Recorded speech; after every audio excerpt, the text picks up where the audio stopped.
Hi! Welcome to Bookbox. Don't forget to subscribe and tap the bell icon to get our latest videos.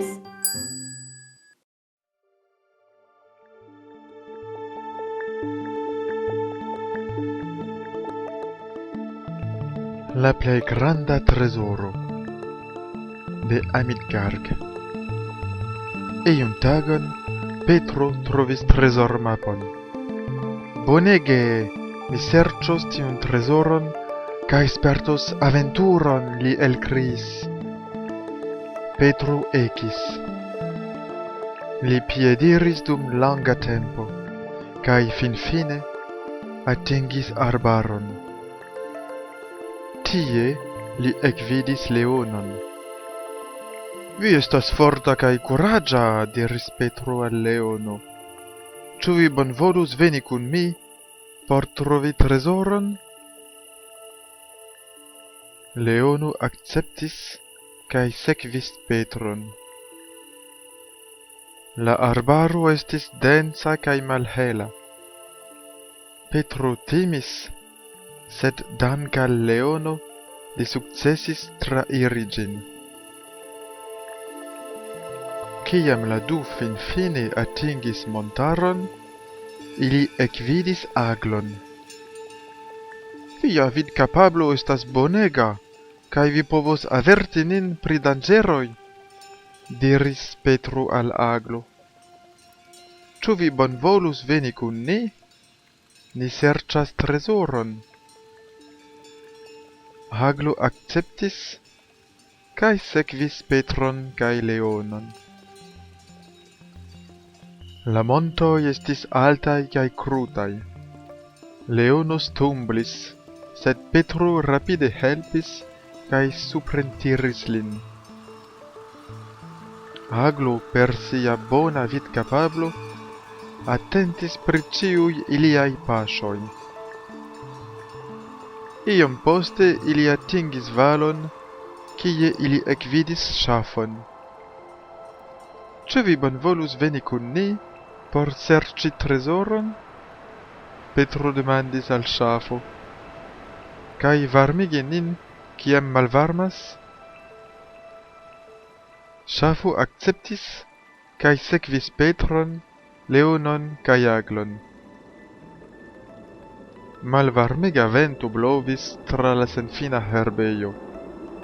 Ili ĉiuj alproksimiĝis al ŝafo, dank al kiu ili restis varmaj kaj komfortaj.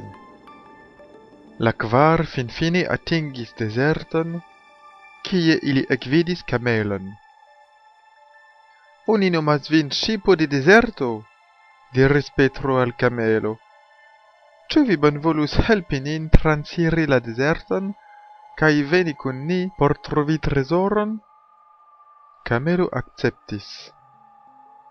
Petro, leono kaj ŝafo surgrimpis kamelon kaj gaje rajdis tra la vasta dezerto, dum aglo ĝuis la pejzaĝon de supre. Kamelo ekgalopis kaj ĉiuj kriis entuziasme.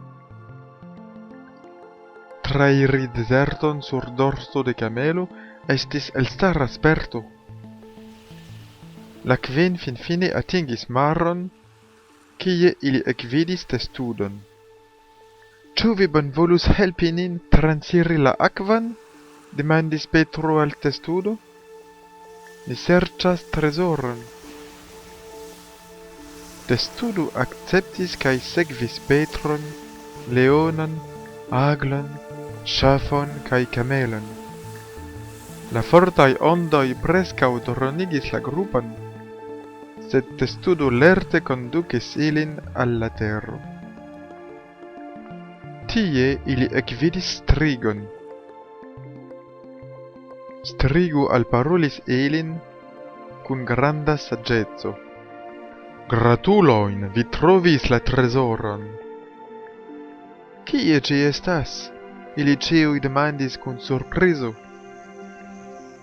Kune vi transiris la arbaron, grimpis sur monton, kuraĝis trans la herbejon, riskis tra la dezerto, kaj atingis la alian flankon de la maro. Vi neniel povintus tion fari sen helpi unu la aliajn. Ili ĉiuj ĉirkaŭrigardis kaj komprenis ke Strigo pravas. Ili trovis amikecon. Sen iu ajn dubo tiu estas la plej granda trezoro en la mondo.